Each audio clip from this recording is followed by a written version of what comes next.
परीक्षण। इसके पहले वीडियो में मैंने आपसे विद्युत क्षेत्र की तीव्रता पर डिस्कशन किया था। आज जो मैं आपको बताने जा रहा हूँ वो है वैद्युत विभवांतर एवं वैद्युत विभव। इस पर आज हम डिस्कशन करेंगे। तो सबसे पहले ये कि वैद्युत विभवांतर और वैद्युत विभव होता क्या है। हमने आपको बताया था कि अगर किसी बिंदु पर कोई आवेश है, मान लीजिए प्लस क्यू यानी धनात्मक आवेश। अगर कोई किसी बिंदु पर कोई आवेश है तो इसकी एक विद्युत क्षेत्र होगा, इसका एक विद्युत क्षेत्र होगा, जिस विद्युत क्षेत्र के अंदर कोई अन्य आवेश प्रतिकर्षण या आकर्षण बल का अनुभव करेगा। ठीक है, तो मान लेते हैं एक पॉइंट ए पर एक आवेश आपका प्लस क्यू है। इससे थोड़ी दूर पर पॉइंट बी पर एक परीक्षण आवेश प्लस क्यू जीरो है। परीक्षण आवेश वो आवेश जिसको इसके विद्युत क्षेत्र में रखने पर इसके विद्युत क्षेत्र पर कोई प्रभाव न पड़े, इसे परीक्षण आवेश कहते हैं।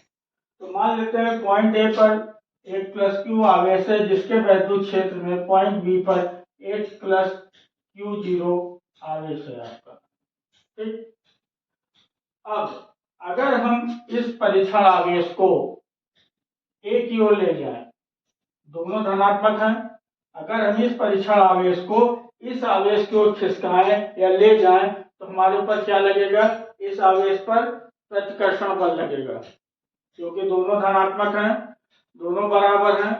तो जब हम इसकी ओर ले जाएंगे तो प्रतिकर्षण बल लगेगा। जैसे कोई चुंबक है, उसके धन आवेश पर कोई आप धन आवेश ले आवे, दो चुंबक जिसका धन आवेश हो, धन आवेश को एक साथ ले आएंगे तो प्रतिकर्षण बल लगेगा। उसी तरह से ये भी आवेश आपका धन है, ये भी आवेश धन है। जब इसको हम इस तरफ ले आते हैं, ए साइड की ओर लाते हैं, तो इसमें एक प्रतिकर्षण बल लगेगा। ठीक, तो इसको इधर ले आने में जब एक बल लगेगा प्रतिकर्षण बल, तो प्लस क्यू जीरो को क्यू को ले जाने में हमको एक कार्य करना पड़ेगा। ठीक है, मान लेते हैं वो कार्य जो कार्य करना होगा वो होगा W। जब ये धनात्मक आवेश को हम प्लस क्यू आवेश को ले जाएंगे तो हमको इसके बल के विरुद्ध एक कार्य करना पड़ेगा, वो कार्य आपका W है। ठीक है, और इस पर जो आवेश है वो आपका परीक्षण आवेश क्या है, ये आपका Q0 है। तो W/Q0 परीक्षण आवेश को Q आवेश की ओर ले जाने में किया गया कार्य अपान Q0 परीक्षण आवेश की मात्रा, ये बराबर होता है दोनों के विभव का अंतर यानी कि विभवांतर।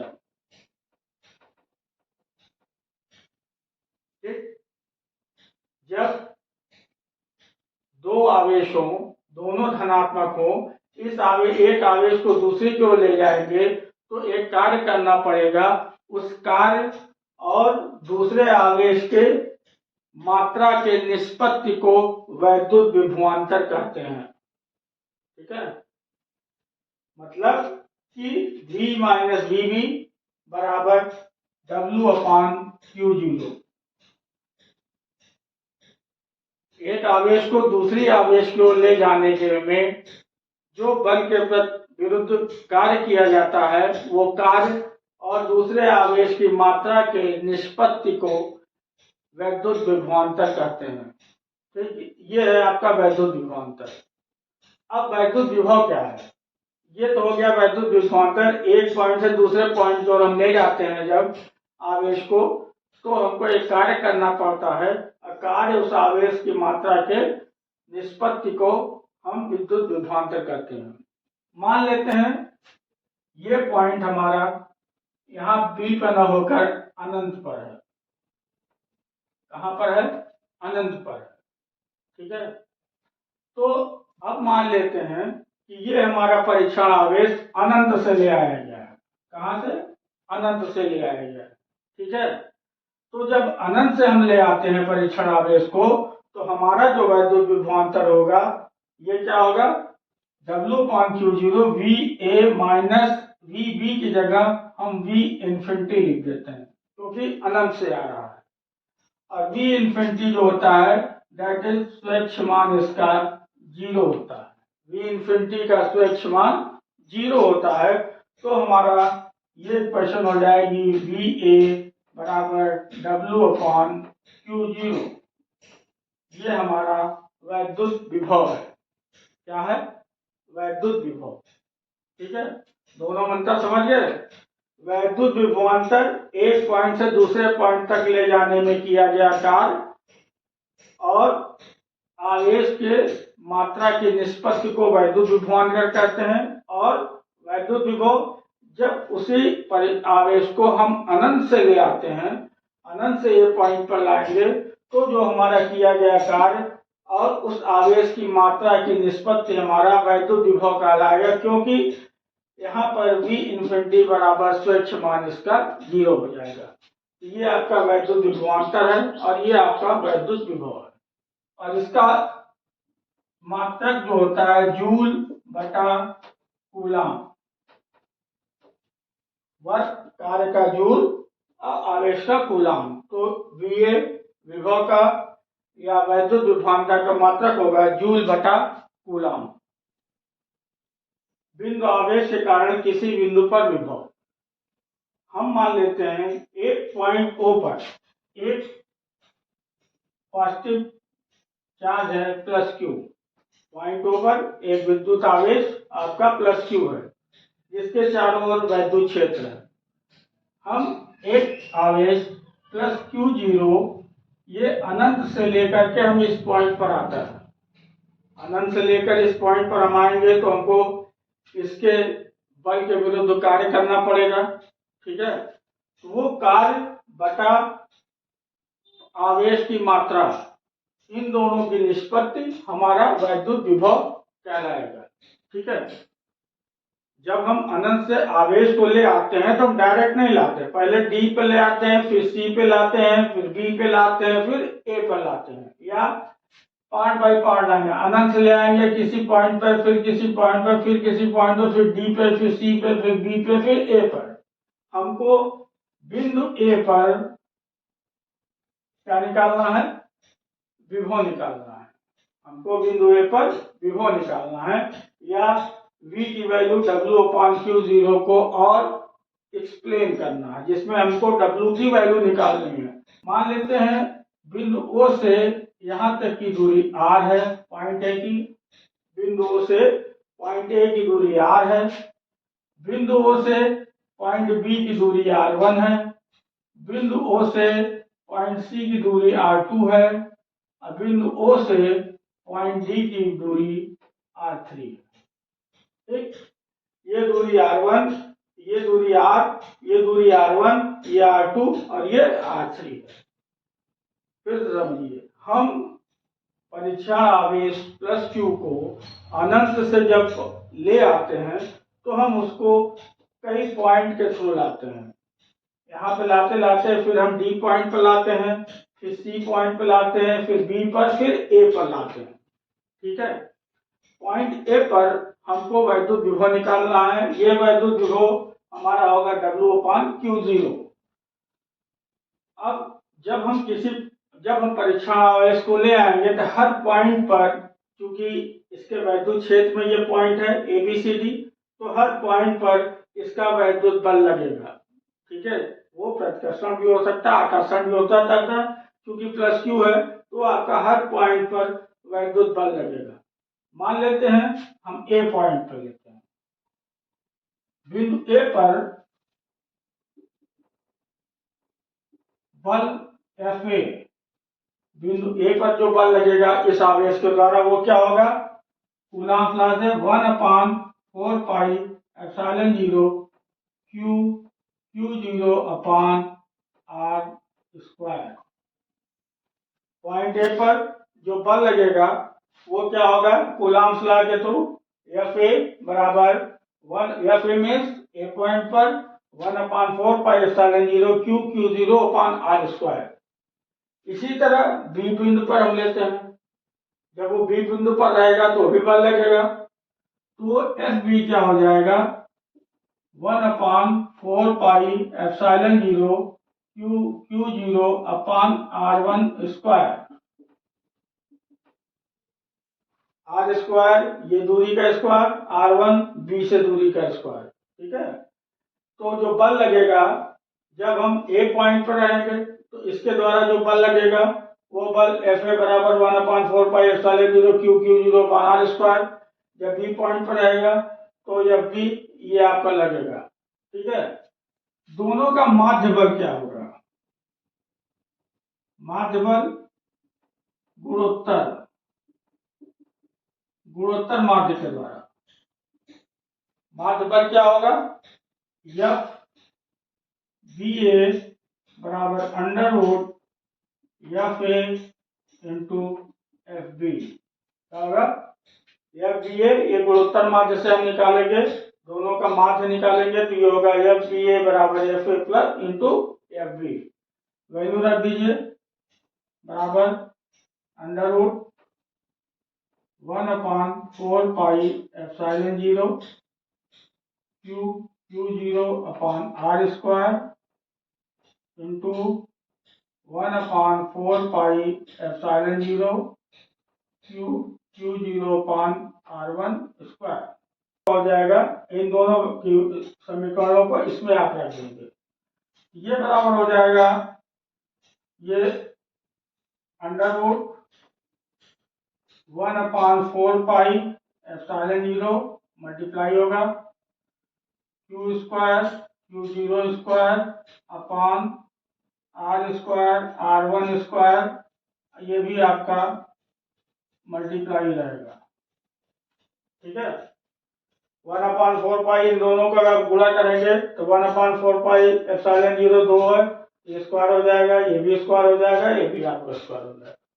तो एफ बी ए बराबर क्या होगा, अंडर रूट हटाएंगे तो 1/4 pi epsilon 0 Q zero upon R1, ये आपका इन दोनों के बीच का माध्य बल होगा।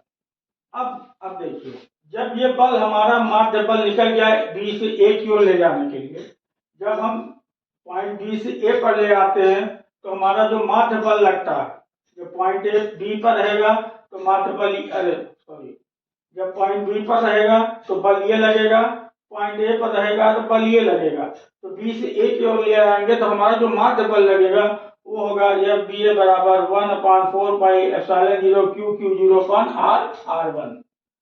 ये तो हो गया बल। अब बी से ए की ओर ले जाने पर जो हमारा इसके द्वारा बल लगेगा वो माध्य बल होगा 1/4 pi epsilon 0 Q zero upon R1। तो हमारा कार्य कितना होगा, बल ये लग रहा है, हम बी से ए की ओर ले आ रहे हैं आवेश को, तो हमको इस बल के विरुद्ध कार्य करना पड़ेगा।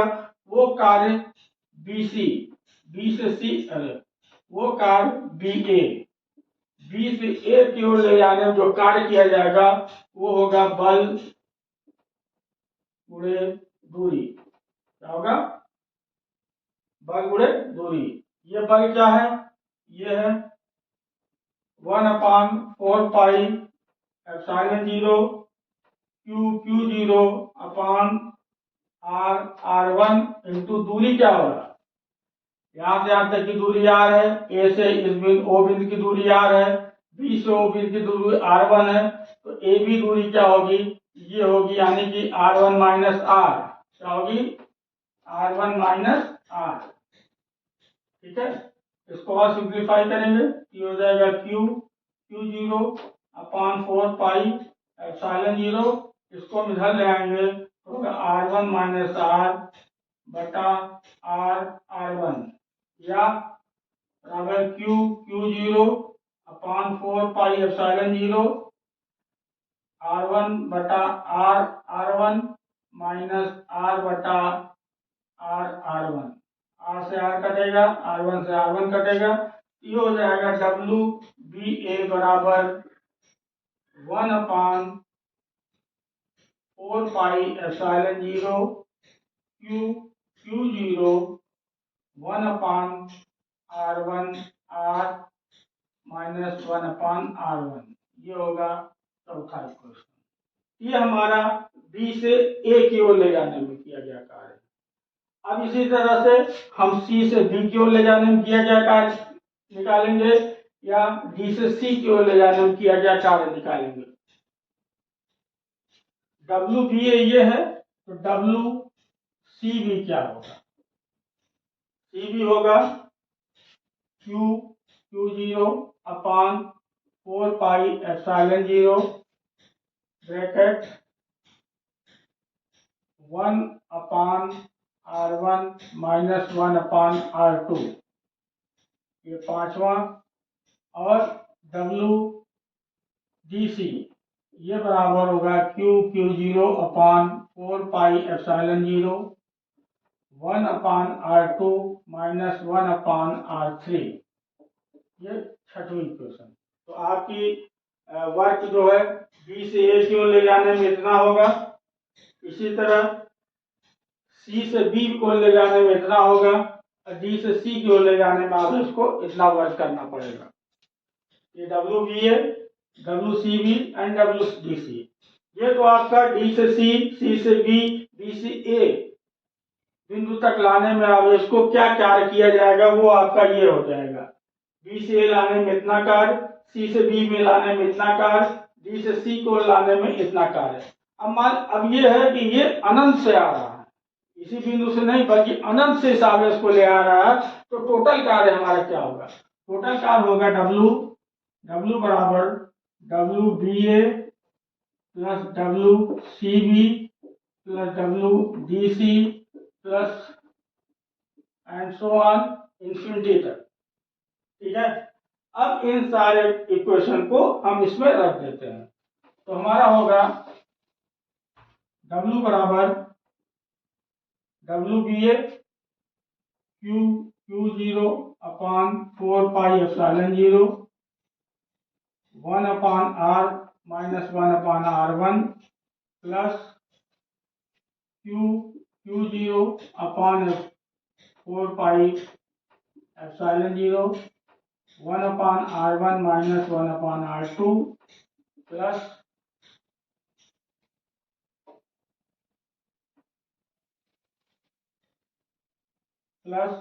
Q zero upon 4πε0 1/R2 -1/R3 plus infinity. ठीक, ये सारे इक्वेशन को हम इसमें रख देते हैं, टोटल काउंट हो जाता है। अब इसको हम सॉल्व करते हैं।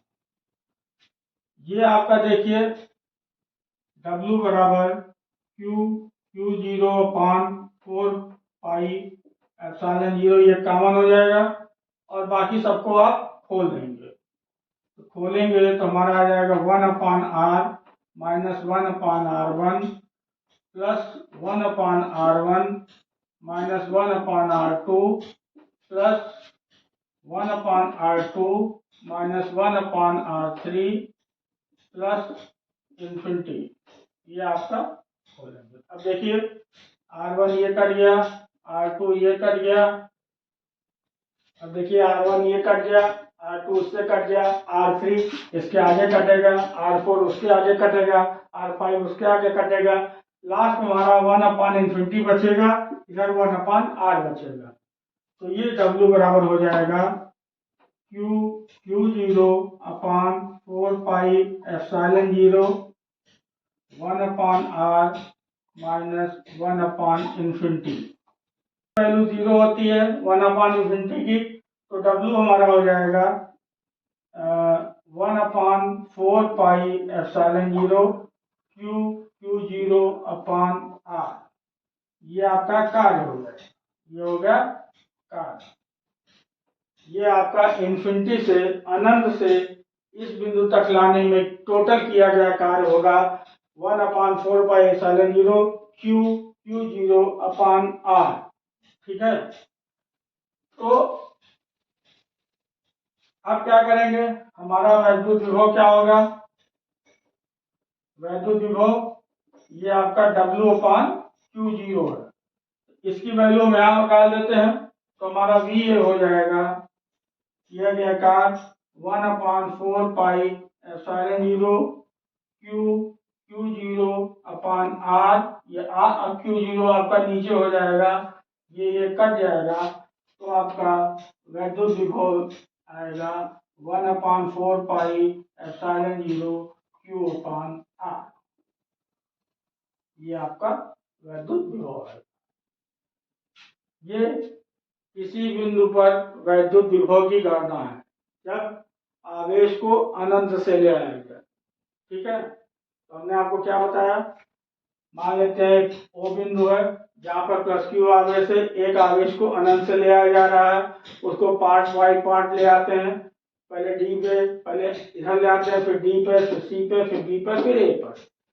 यहाँ से आते की दूरी आर, बी से दूरी R1, सी से R2, डी से R3।